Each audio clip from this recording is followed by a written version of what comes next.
পানি কমায় দেশের উত্তর পূর্বাঞ্চলের বন্যা পরিস্থিতির উন্নতি হয়েছে, তবে গাইবান্ধায় দেখা দিয়েছে নদীর তীর ভাঙন। আশ্রয়কেন্দ্র ছেড়ে বসতভিটায় ফিরছেন সাধারণ মানুষ। Desk report. বৃষ্টি কমায় সুরমা ও কুশিয়ারা নদীর পানি কিছুটা কমেছে। এতে সিলেটের বন্যা পরিস্থিতি উন্নতি হয়েছে। বাসাবাড়ি থেকে নামছে বন্যার পানি। আশ্রয়কেন্দ্র থেকে বাড়ি ফিরছেন অনেক পরিবার। বন্যায় ক্ষতিগ্রস্ত হয়েছে প্রায় 25 কিলোমিটার বাঁধ। সিলেট এলাকায় এখনও পানিবন্দী হাজারো মানুষ। সুরমা ও কুশিয়ারা নদীর পানি এখনও বিপদসীমার উপর দিয়ে প্রবাহিত হচ্ছে। 25 কিলোমিটারের মতো আমাদের বাঁধ ক্ষতিগ্রস্ত হয়েছে এবং বিভিন্ন জায়গায় বাঁধ টপকে ভাঙনের সৃষ্টি হয়েছে এবং এই ক্ষতিগ্রস্ত স্থানসমূহ মেরামত করতে হচ্ছে আমাদের প্রায় 15 থেকে 20 কোটি টাকা খরচ হবে। হবিগঞ্জে উঁচু এলাকা থেকে পানি নামলেও তলিয়ে আছে নিম্নাঞ্চলের রাস্তাঘাট। পানিবন্দী হয়ে পড়েছে কয়েক হাজার মানুষ।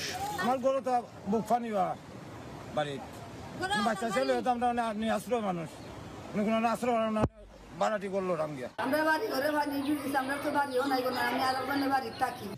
রংপুর, কুড়িগ্রাম ও নেত্রকোনার বন্যা পরিস্থিতির উন্নতি হয়েছে, তবে এখনও পানিবন্দী আছে হাজার হাজার মানুষ। ক্ষতিগ্রস্ত হয়েছে অনেক কাঁচা পাকা সড়ক।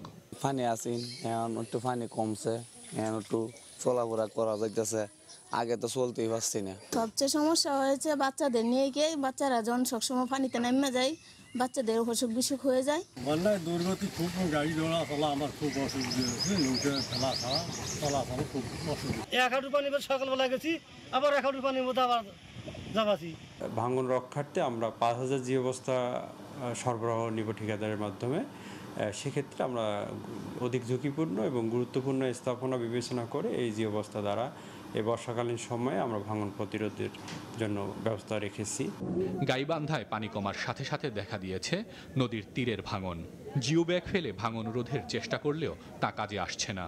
আতঙ্কে নদী পাড় থেকে ঘর সরিয়ে নিচ্ছে সাধারণ মানুষ। 300-250 ঘরের মতো হবে। এরা এখান থেকে ভাঙিয়ে অনেক দূর দূরান্তে চলে গেছে। বসত বাড়ি সব ভাঙি চুরিয়েছে, এই নদী ভাঙনের ভয়তে থাকে গেছে। বন্যা পূর্বাভাস ও সতর্কীকরণ কেন্দ্র জানিয়েছে, ব্রহ্মপুত্র ও যমুনা সহ 54টি নদ নদীর পানি কমছে। বাড়ছে পদ্মা সহ 55টি নদীর পানি।